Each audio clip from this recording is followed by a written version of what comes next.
رسوله الكريم أما بعد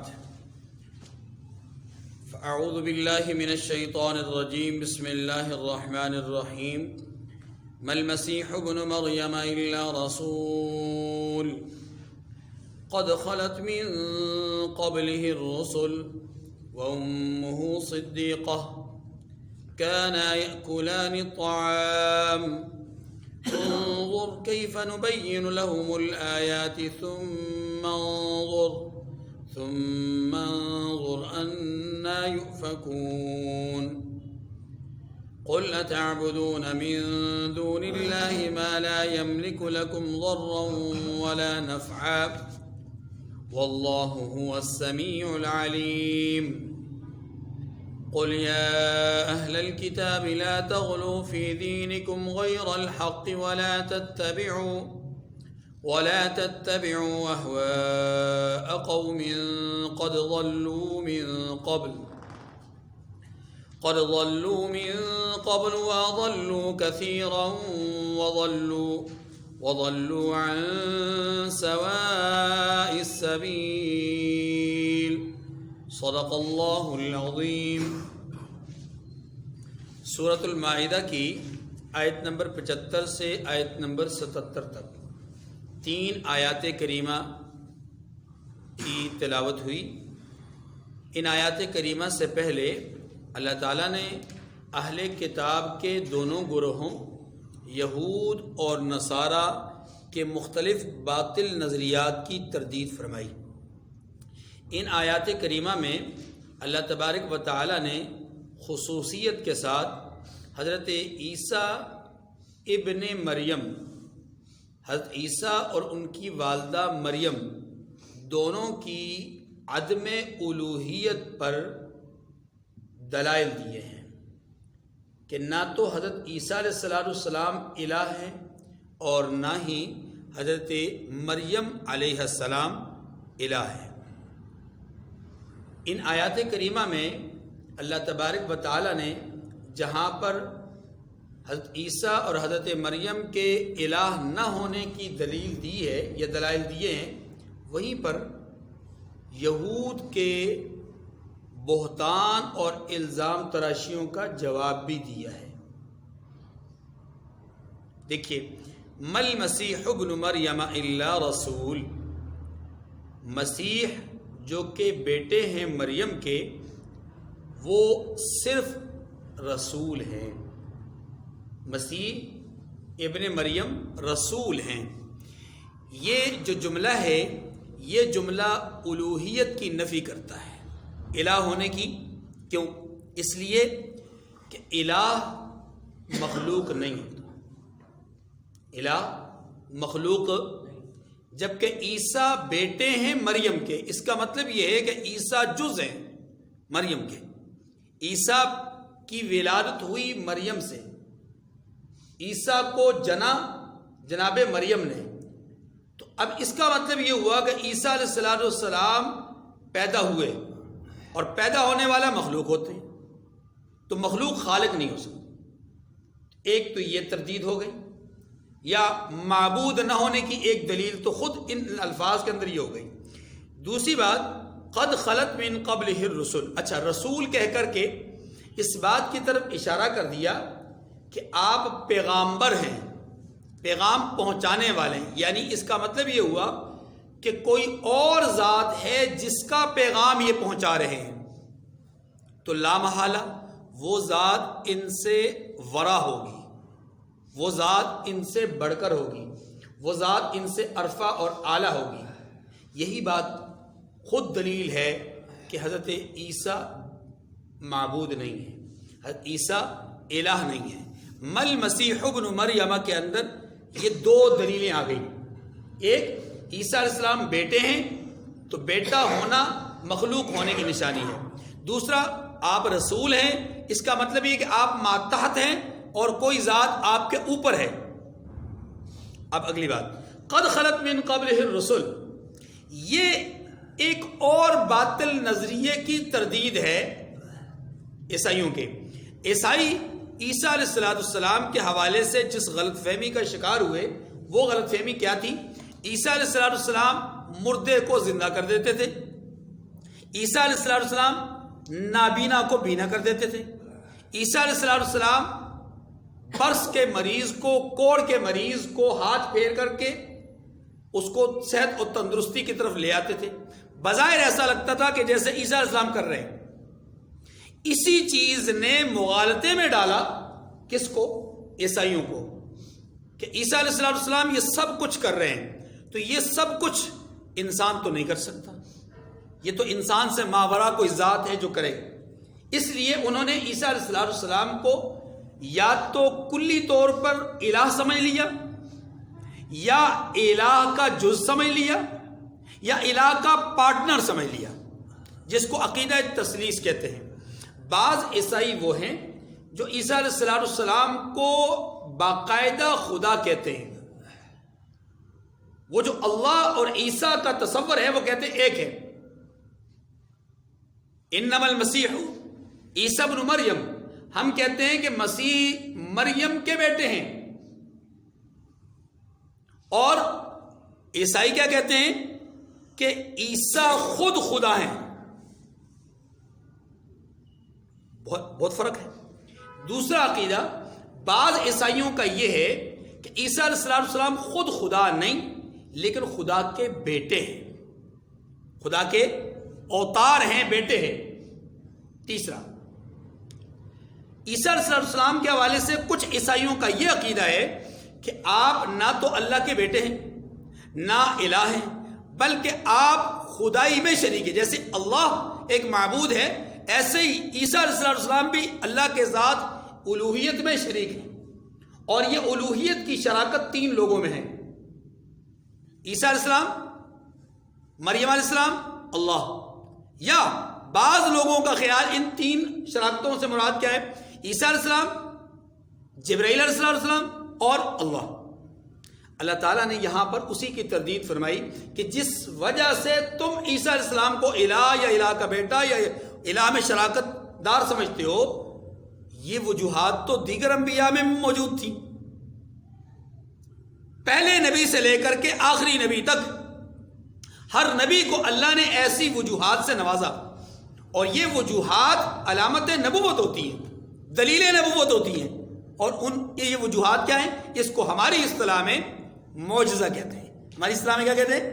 معجزہ۔ معجزہ فعل پیغمبر کا ہوتا ہے، یعنی صادر پیغمبر کے ہاتھ سے ہوتا ہے بظاہر، لیکن حقیقت میں وہ حکم اللہ کا ہوتا ہے۔ حقیقت میں حکم کس کا ہوتا ہے؟ اس لیے عیسیٰ علیہ السلام نے اگر مردے کو زندہ کیا ہے، یاد رکھیے، تو تمام مردوں کو زندہ نہیں کیا، تمام مردوں کو، اور نہ ہی آپ ایسا کر سکتے تھے اللہ کے حکم کے بغیر۔ تو اللہ نے جہاں حکم دیا وہاں ان کے ہاتھ سے مردہ زندہ ہو گیا۔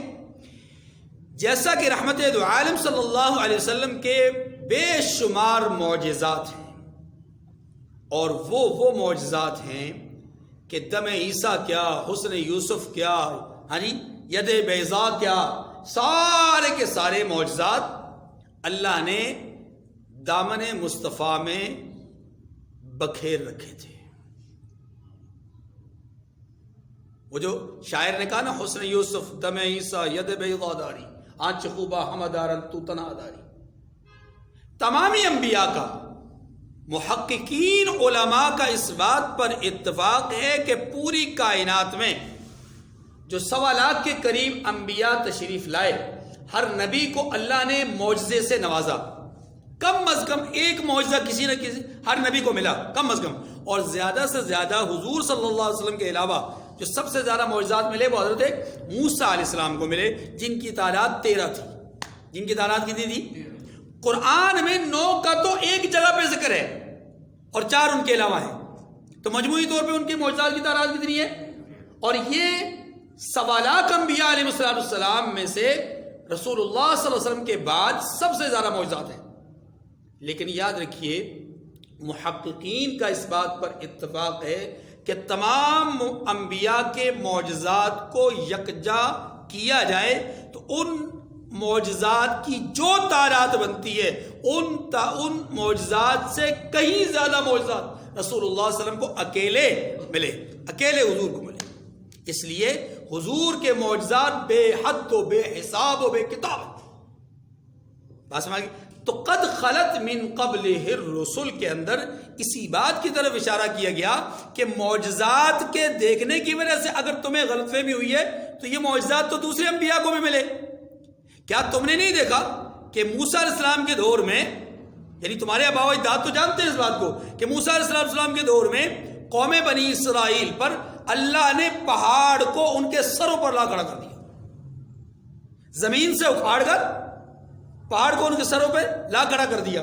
کیا تم نے موسیٰ علیہ السلام کے دور میں نہ دیکھا کہ 70 افراد لقمہ اجل بن گئے، پھر پیغمبر کی دعا پر 70 افراد زندہ ہو گئے؟ تم عیسیٰ علیہ السلام کے لیے یہ سمجھتے ہو کہ یہ مردے کو زندہ کرتے تھے، ان کے اشارے سے مردہ زندہ ہو جاتا تھا، تو ان کے اشارے سے تو 1 2 3 مردے زندہ ہوئے. ذرا حضرت موسیٰ علیہ السلام کو دیکھو، ایک ہی وقت میں 70 لوگ جو کہ مر چکے تھے اللہ نے ان کو زندہ کیا موسیٰ علیہ السلام کے کہنے پر. ان کی زبان چلی، ان کا ہاتھ چلا، بات تو ایک ہی ہے. اس لیے معلوم یہ ہوا کہ نہ تو ان کی زبان کی وجہ سے زندہ ہوئے، نہ ان کے اشارے کی وجہ سے زندہ ہوئے. یہ زندہ ہوئے تو اللہ کے، اسی لیے عیسیٰ علیہ السلام کہا کرتے تھے قم بإذن اللہ، اللہ کے حکم سے کھڑے ہو جاؤ.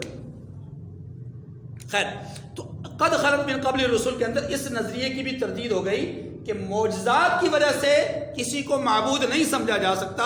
اگر معجزات کی وجہ سے معبود سمجھو گے تو پھر تو تمام انبیاء معبود بن جائیں گے، جبکہ کسی اور کے معبود ہونے کے لیے تو معبود تصور کرنے کے لیے تم بھی قائل نہیں ہو. آگے وَأُمُّهُ صِدِّيقَةٌ، یہ تیسرا لفظ ہے، جملہ ہے، اور اس جملے نے بھی ایک نظریہ باطل کی تردید کی ہے. نظریہ باطل کیا ہے؟ دیکھیے، عیسیٰ علیہ السلام کی جب ولادت ہوئی بن باپ اللہ کی قدرت سے، تو یہود اس وقت حضرت مریم علیہ السلام پر بہتان بازی کرنے لگے. لقد جئت شیئا فریا، سخت ترین جملہ تھا، یہ سخت ترین جملہ تھا. بغیر باپ کے تم بچے کو لے آئی ہو. میں نے بڑا محتاط ہو کر کے لفظ استعمال کیا ہے. اللہ تعالیٰ نے اسی کی تردید فرمائی. وَأُمُّهُ صِدِّيقَةٌ، جس عورت پر تم بہتان باندھ رہے ہو نا، اس کا مرتبہ اور مقام نبوت کے بعد کے لوگوں کا ہے. وَأُمُّهُ صِدِّيقَةٌ، 4 طبقات ہیں نا جی، صدیقین، انبیاء، صدیقین، شہداء، صالحین. پہلا درجہ انبیاء کا.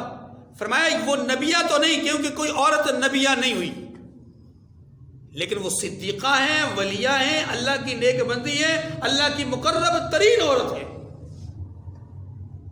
تم ان پر بہتان باندھ رہے ہو، الزام تراشی کر رہے ہو، جن کی پیدائش پر ہی اللہ نے ان کو اپنی مسجد کی خدمت کے لیے قبول فرما لیا.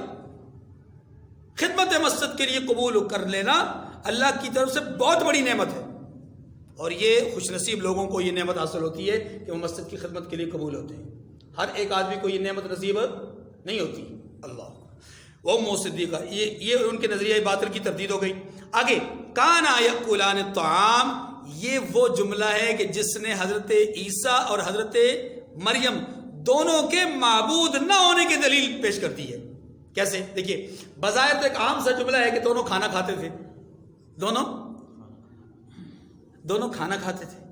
بڑی عجیب سی بات نہیں، بڑی سادہ سی بات ہے، لیکن توجہ کیجیے گا، یہ جملہ اپنے اندر اتنی بڑی گہرائی رکھتا ہے کہ آپ اس کی گہرائی میں چلتے جائیں انتہا کوئی نہیں ہوگی.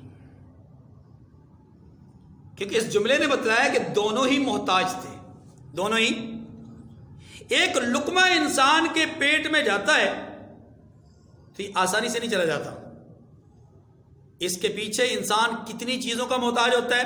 سورج کی تپش اور حرارت کا محتاج ہوتا ہے، موسم کے تغیر اور تبدل کا محتاج ہوتا ہے، پانی اور تمازت کا محتاج ہوتا ہے، پھر محنت کا محتاج ہوتا ہے، پھر اس میں اپنا بیج کا محتاج ہوتا ہے، پھر اس میں محنت کشی کا اپنا زراعت کا، اس میں جو ہے کسان کی محنت کا، وہ یہ سارے پروسیس سے گزرنے کے بعد اب اللہ کی منشا اور مرضی کا محتاج ہوتا ہے، چاہے تو وہ اس بیج میں سے کونپل اٹھائے یا نہ اٹھائے، اٹھا دے، آیا موسموں کے تغیر و تبدل سے بچتا ہے نہیں بچتا، بچ جائے تو پھر آیا وہ کسان کے ہاتھ میں آتا ہے یا نہیں آتا، آتا ہے تو کس قدر محنت اور مشقت کے بعد اسے آٹے کے پروسیس تک جو ہے وہ لے جایا جائے گا، اور آٹے کے ماحول پہ لے جانے تک کے لیے اسے کتنی مشینری کا اور کتنے آلات کا اور کتنی محنتوں کا اور کتنی ریاضتوں کا سامنا کرنا پڑتا ہے۔ یہ سارے مراحل سے گزرنے کے بعد، ان تمام تر احتیاجیوں اور ضرورتوں کے یا محتاجیوں کے بعد انسان ایک لقمہ بنا کر اٹھاتا ہے، تو یہاں بھی احتیاج ہے۔ لقمہ اس کے ہاتھ میں ہے، منہ اس کا اپنا ہے، پیٹ بالکل ٹھیک ہے، بظاہر حشاش بشاش ہے، بھوک بھی لگی ہے، ساری ضرورتیں ہیں، ان تمام محتاجیوں کے باوجود اب توجہ کیجیے گا، وہ لقمہ اٹھاتا ہے، لقمہ اٹھانے کے بعد تردد میں ہے، شک میں ہے، تذبذب میں ہے، لقمہ پیٹ کے اندر جائے گا یا نہیں، اور اگر پیٹ کے اندر چلا گیا، آیا یہ میرے لیے نافع ہوگا یا ضار ہوگا، آیا اس سے مجھے کہیں بدہضمی تو نہیں ہو جائے گی، کہیں ایسا تو نہیں کہ میرے لیے نقصان کا باعث ہو، اور اگر نقصان کا باعث نہیں ہے، نفع کا باعث ہے، یعنی نقصان نہیں ہوگا، تو پھر آیا سوال یہ ہے کہ صرف نفع پہنچا اپنا صرف نقصان سے بچوں گا یا نفع بھی پہنچے گا، یعنی میری جسم میں قوت بھی پیدا ہوگی یا نہیں ہوگی۔ یہ تمام تر چیزیں اس بات کی نشانی ہے کہ ایک انسان ایک لقمہ کھانے میں کس قدر محتاج ہے، لقمے کو پیٹ تک لے جانے میں محتاج، اور پھر پیٹ کے اندر اس کے تمام مراحل سے گزارنے میں انسان اللہ کا محتاج ہے۔ اور پھر جب یہ لقمہ انسان کھاتا ہے تو ظاہر سی بات ہے، اب لقمہ پیٹ کے اندر گیا ہے، کھانا پیٹ کے اندر گیا ہے، اس کے بعد اگلی ضرورت ہے قضائے حاجت کی، اس کے بعد ایک اور ضرورت پیش آ جاتی ہے شہوات کی، ایک اور ضرورت پیش آ جاتی ہے انسان کو اپنی قوت اور اپنی صلاحیت کے استعمال کی۔ ان تمام تر چیزوں میں انسان محتاج ہوتا ہے، ان تمام تر چیزوں میں انسان، اسی لیے فرمایا کانا یاکلان الطعام، یہ دونوں کھانا کھاتے تھے، معلوم یہ ہوا کہ دونوں محتاج تھے۔ یاد رکھیے ایک بات سمجھ لیجیے گا، کانا یاکلان الطعام کا یہ مطلب ہرگز نہیں ہے کہ کھانا کھانے والے معبود نہیں ہوتے، صرف کھانا کھانے والے معبود، یعنی معبود نہ ہونے کے لیے کھانا کھانا، یہ بات بطور دلیل صرف نہیں ہے، کیونکہ بعض مخلوقات ایسی ہیں جو کھانا نہیں کھاتی، جیسے فرشتے ہیں، تو کیا اس کا مطلب یہ ہوگا کہ وہ معبود ہیں؟ نہیں، ان کے معبود نہ ہونے کے اور دلائل ہیں۔ یہاں مطلقاً بات یہ کی جا رہی ہے کہ انسان میں اور رب میں فرق کیا ہے، انسان اور رب کا فرق بیان کیا جا رہا ہے،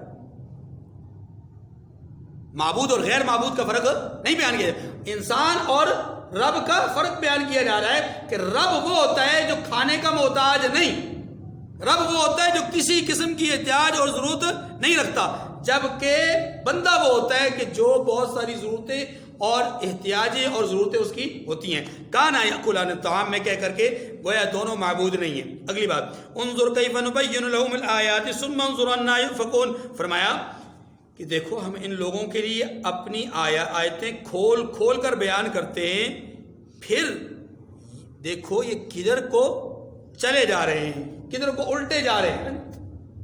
مقصد یہ کہ ہم نے واضح دلائل دے دیے، اس کے باوجود بھی یہ رائے حق سے ہٹ کر کے رائے گمراہی کی طرف جا رہے ہیں۔ آگے بات، قل اتعبدون من دون اللہ ما لا یملک لکم ضرا ولا نفعا، یہ ایک اور دلیل ہے، یہ دلیل فرشتوں پر بھی صادق آتی ہے۔ توجہ، کیا دلیل ہے؟ فرمایا کہ آپ ان سے کہہ دیجئے کہ تم اللہ کے سوا ایسی چیز کی کیوں پوجا کرتے ہو جس کو تمہارے نفع اور نقصان کا کوئی اختیار نہیں۔ دنیا کے اندر جتنی بھی چیزیں ہیں، جمالات سے تعلق رکھتی ہوں، نباتات سے تعلق رکھتی ہوں، حجرات سے، شجرات سے، یا حیوانات سے، جتنی بھی چیزیں ہیں، مرئی ہوں یا غیر مرئی ہوں، نظر آنے والی ہوں یا نظر نہ آنے والی ہوں، یاد رکھیے ہر مخلوق، دنیا کی تمام چیزیں، زمین، زمین کے نیچے، زمین سے اوپر، آسمان سے نیچے، آسمان سے اوپر جتنی مخلوقات ہیں ان کی تعداد 4000 ہو، 18000 ہو، یا ایک روایت کے مطابق 17000 ہو، جتنی بھی انواع اور اقسام ہیں، تمام مخلوقات کے اندر یہ والی صفت نہیں ہے. یعنی کسی بھی مخلوق میں یہ والی صفت ہے. کون سی صفت؟ نفع اور نقصان پہنچانے کی. دیکھیے اگر آگ کے اندر یہ صفت ہو، یعنی آگ کی اپنی قوت ہو، اپنی صفت ہو کہ وہ نقصان پہنچاتی ہے، تو پھر اس نے ابراہیم علیہ السلام کو نقصان کیوں نہیں پہنچایا؟ اس سے معلوم یہ ہوا کہ آگ کا اپنا کارنامہ نہیں، جلانا اپنا کارنامہ، اس کے اندر جلانے کی صفت اللہ جب چاہے رکھ دے، جب چاہے اٹھا لے. عام حالات میں وہ صفت ہوتی ہے. ابراہیم علیہ السلام کے لیے وہ صفت اللہ نے اٹھا لی، قلنا یا نار کونی بردا وسلاما علی ابراہیم، صفت اٹھ گئی، ختم. پانی کے اندر صفت ہے کہ وہ رواں ہوتا ہے، چلتا ہے، اور خاص طور پہ باہر ہو، سمندر ہو، وہ تو رکتا ہی نہیں، رکتا ہی. لیکن اللہ جب چاہے پانی کے اندر بغیر کسی رکاوٹ کے، بغیر کسی ظاہری آلے کے، بند کے، بغیر کسی ظاہری اپنا کس کے دیوار کے، حائل کے، اللہ اس پانی کو کھڑا کر دیں، روک دیں، برف کی مانند. ہمارے یہاں برف بڑی آسانی سے بات سمجھ میں آ سکتی ہے نا، بلاک ہوتے ہیں، بڑے بڑے پانی کے بلاک ہوتے ہیں، کھڑے ہوتے ہیں، لیکن ایک وقت آتا ہے وہ پگھل جاتے ہیں. اللہ بغیر کسی رکاوٹ کے پانی کو بلاکوں کی شکل دے دے، اور ایک نہیں 12 بلاکس بنا دے. اللہ اس بات پہ قادر ہے. پھر لمحے بھر کے بعد یا چند ساعات کے بعد انہی بلاکس کو روا ہونے کا حکم دے دے، تو وہ جو درمیان میں خشکی تھی وہ ختم ہو جائے، اور وہ جو افراد اور قوت جن کی تھوڑی تھی انہیں اللہ پار لگا دے، جن افراد کی قوت اور تعداد زیادہ تھی اللہ انہیں غرق کر دے. کیا بحیرہ قلزم میں نہیں ہوا؟ اس لیے معلوم یہ ہوا کہ مخلوق کے پاس نفع اور نقصان کا اختیار، نفع اور نقصان کا اختیار کس کے پاس ہے؟ اللہ کے پاس. تو جس کے پاس نفع اور نقصان کا اختیار ہے وہی معبود ہے، اس کے سوا کوئی معبود ہے. اور یہ بات قرآن پاک نے بہت سارے مقامات پر کی ہے. معبودان باطلہ کی تردید کے لیے، مشرکوں کی تردید کے لیے مشرکوں کو بار بار یہ کہا ہے کہ تم جن کی پرستش کر رہے ہو ذرا ان کی حالت تو دیکھو. بلکہ قرآن پاک نے تو ایک عجیب بات کہی، یا ایھا الناس ضرب مثل فاستمعوا له ان الذين تدعون من دون الله لن يخلقوا ذبابا ولو اجتمعوا له. اے لوگو، اللہ تمہیں ایک عجیب مثال دیتا ہے. کیا مثال ہے؟ کہ جن کی تم پوجا کرتے ہو انہوں نے تو ایک مچھر کا پر بھی نہیں بنایا. اس کو چھوڑے، بنانے کو چھوڑیں، ان کی حالت اس قدر گری ہوئی ہے، یا اس قدر کمزور ہے، ان کی حالت گری سے مراد ہے اس قدر کمزور عاجز حالت ہے کہ اگر ان کے وجود پر کوئی چیز ہو اور اس چیز کو مکھی یا مچھر اچک لے، ان کے اندر اتنی بھی صلاحیت نہیں کہ وہ اس مچھر اور مکھی سے وہ واپس ہی لے سکیں. خود عیسائیوں کو دیکھ لیں، توجہ، عیسائیوں کو دیکھ، عیسائی دعا کیا کرتے پتہ؟ سلیب کے سامنے کھڑے ہو کر کے، اے صاحب سلیب، اے سلیب پہ لٹکنے والی ہستی، جس مصیبت میں تو مبتلا ہوا ہے نا، دشمنوں نے تجھے مصیبت میں مبتلا کیا ہے، تو ہمیں کسی مصیبت میں مبتلا نہ کرنا. تو خود مصیبت میں مبتلا ہوا ہے، ہمیں کسی مصیبت میں مبتلا نہ کرنا. یہ اس طرح کی دعائیں کرتے ہیں. اندازہ کریں کیسی عجیب و غریب قسم کی. خود اپنے الفاظ کے اندر ہی ان کے جھوٹ نظر آتا ہے کہ اس کو جسے تم خود صلیب پر لٹکتا ہوا محسوس کرتے ہو، جسے مصیبت زدہ محسوس کرتے ہو، اسی سے مصیبتیں ٹالنے کی دعا کر رہے ہو. آج امت مسلمہ میں بھی یہی ہو رہا ہے، مسلمانوں میں بھی یہی حال ہو رہا ہے. ہمارے مسلمانوں کا کسی بزرگ سے، کسی پیر صاحب سے، کسی ولی صاحب سے، کسی بھی شیخ سے تعلق کا، یا کسی قبر پہ جانے کا، کسی مزار پہ جانے کا عام طور پہ جو کانسیپٹ ہے وہ کیا ہے؟ اس کو ذرا سمجھیے گا. بڑی درد دل سے بات عرض کرنے لگا ہوں. آج کے دور میں ہمارے لوگ خانقاہوں پر، کسی بزرگ کے پاس، کسی ولی اللہ کے پاس، میں نیک لوگوں کی بات کر رہا ہوں، عام مطلب وہ نہیں جن کو پیر سمجھا جاتا ہے، میں ولی اللہ باقاعدہ ولی اللہ، ان کے ساتھ بھی ہمارا آج کا تعلق محض مفادات کی بنیاد پہ ہے. میرا کاروبار نہیں چل رہا، میری اولاد نہیں ہو رہی، مجھے نقصان بہت پہنچ رہا ہے، مجھے دشمن سے، یعنی جو تکالیف اور پریشانیاں ہیں، میں چاہتا یہ ہوں کہ میرا اس حضرت سے تعلق ہو جائے، یہ دعائیں کرے تاکہ میری تکلیفیں دور ہوں. بخدا آج کے دور میں ہمارے مراسم اور ہمارے تعلقات اپنی اصلاح کے لیے نہیں ہیں، اپنی اصلاح کے لیے. اور یہی بات مشرکین مکہ میں بھی تھی، یہی بات عیسائیوں میں بھی تھی کہ ان کا تعلق کس وجہ سے تھا؟ اپنے نفع اور نقصان کے لیے، نفع پہنچ جائے نقصان سے بچ جائیں، بس ختم. ما نعبدهم الا ليقربونا الى اللہ، ہم تو بتوں کی پوجا اس لیے کرتے ہیں تاکہ یہ ہمیں اللہ کے قریب کر دے. اللہ اکبر، کتنی عجیب بات اللہ پاک نے فرمایا کہ ان سے کہیے کہ جس چیز کو تم اللہ کے سوا پوجتے ہو، یعنی اللہ کو چھوڑ کر جن کو تم پوجتے ہو وہ تمہارے نفع اور نقصان کا اختیار نہیں رکھتے. واللہ هو السمیع العلیم، اللہ ہی سب کچھ سنتا اور جانتا ہے. کن کو سنانا چاہتے ہو؟ کن کے بارے میں کہتے ہو کہ یہ ہمارے نفع اور نقصان سے واقف ہیں؟ نہیں، کوئی واقف نہیں ہے. اللہ اکبر. فرمایا قل یا اہل الکتاب لا تغلوا فی دینکم غیر الحق ولا تتبعوا اہواء قوم قد ضلوا من قبل واضلوا کثیرا وضلوا عن سواء السبیل. کہا یہ اہل کتاب کو گیا ہے، ذرا تھوڑا سا چشم تصور میں امت مسلمہ کو رکھیے گا. ابھی جو میں نے آخری بات کی ہے کہ امت مسلمہ کے اندر بھی یہی کیفیت ہے. اس آیت کریمہ کو اس تصور کے ساتھ پڑھیں گے تو آپ کو نظر آئے گا کہ نہیں، یہ صرف اہل کتاب کے لیے نہیں بلکہ وہ خاص طور پہ آج کے دور میں ہم امت مسلمہ کے لیے. امت مسلمہ میں بھی افراط آ گیا، تفریط آ گئی، یا حد سے بڑھا دینا آ گیا ہے، یا کسی کے منصب اور مقام کو گھٹا دینا آ گیا. آپ کا سوال اور سوال ہے، یا تو نبوت کو اس کے مقام اور منصب سے گرا دینا، یہ امت مسلمہ میں بہت سارے لوگوں میں پیدا ہو گیا. حد کی عزت کرتے ہیں، توہین کرتے ہیں، گستاخیاں بے ادبیاں کرتے ہیں. اور کچھ وہ ہیں کہ جو اتنا ادب کرتے ہیں، اتنی تعظیم کرتے ہیں کہ تعظیم کی جو حد جو تعریف ہے اس سے بھی آگے بڑھ جاتے ہیں، اور الہ اور نبی میں، معبود اور عابد میں، خالق اور مخلوق میں کوئی فرق نہیں کرتے، دونوں کو ایک سمجھنا شروع ہو جاتے ہیں. خدائی صفات انسانوں میں سمجھنا شروع ہو جاتے ہیں. اسی بات کو کہا گیا ہے کہ غلو فی الدین برا ہے. غلو فی الدین دونوں طرح کا برا ہے، چاہے عزت گھٹانے کے اعتبار سے ہو، یہ بھی غلو فی الدین ہے، اور چاہے عزت کو ایسا بڑھا دینا کہ خالق اور مخلوق میں فرق کوئی نہ رہے، یہ بھی غلو فی الدین ہے اور یہ بھی برا ہے. فرمایا قل یا اہل الکتاب لا تغلوا فی دینکم غیر الحق ولا تتبعوا اہواء قوم قد ضلوا من. انبیاء تو انبیاء ہے، یہاں تو حالات یہ ہے کہ ایک آدمی ننگ دڑنگ ہے،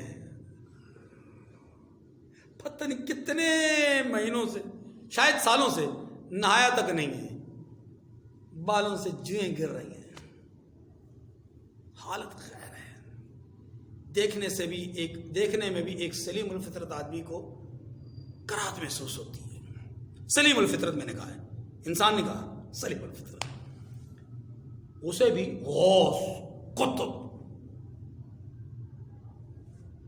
قطب الاقطاب اور پتہ نہیں کیا کیا القابات اس کو دیے جاتے ہیں.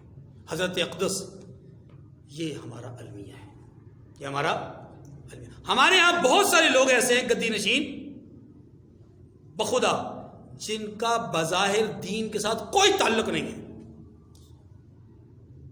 دین کے ساتھ کوئی تعلق نہیں ہے، لیکن وہ ہمارے مرشد اور پیر ہیں.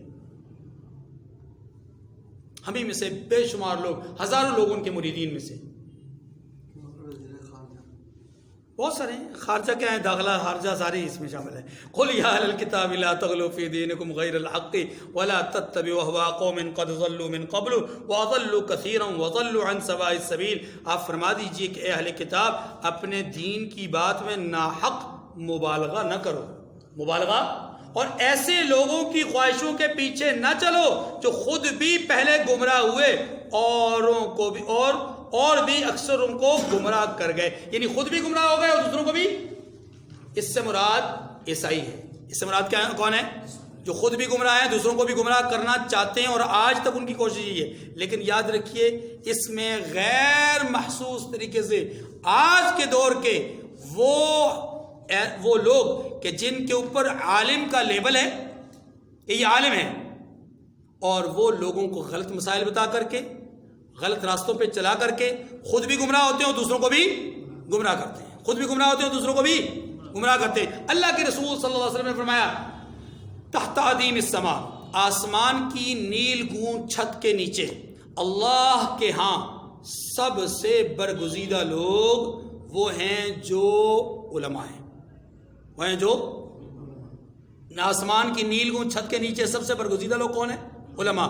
پھر فرمایا اسی کے ساتھ یہ بھی فرمایا اور اللہ کے ہاں ہی آسمان کے نیچے سب سے مبغوض اور بدترین لوگ وہ بھی علماء ہیں. وہ بھی کون ہیں؟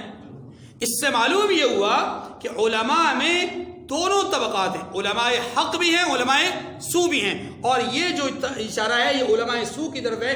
علماء سو کون ہیں؟ علماء سو وہ ہیں کہ جو حق بات کو نہ کہیں، ضرورت پڑنے پر حق بات کو چھپا دیں، اور دین کی جو سچی روایات ہیں، دین کی جو سچی حقیقت ہے، حقانیت ہے، اس کو بیان نہ کریں اور اپنی طرف سے بنا کر کے مسائل بیان کرتے رہیں، لوگوں کو خوش کرتے رہیں، خالق کو ناراض کرتے رہیں. فرمایا وَضَلُّوا عَنْ سَوَاءِ السَّبِيلِ، ایسے لوگوں کی پیروی نہ کرنا جو پہلے خود بھی گمراہ ہوئے اور اوروں کو بھی گمراہ کر رہے ہیں، اکثر لوگوں کو. وَضَلُّوا عَنْ سَوَاءِ السَّبِيلِ، اور سیدھے راستے سے بھٹک گئے. اللہ تعالیٰ مجھے اور آپ کو سمجھنے کی توفیق نصیب فرمائے. وآخر دعوانا ان الحمد للہ رب العالمین.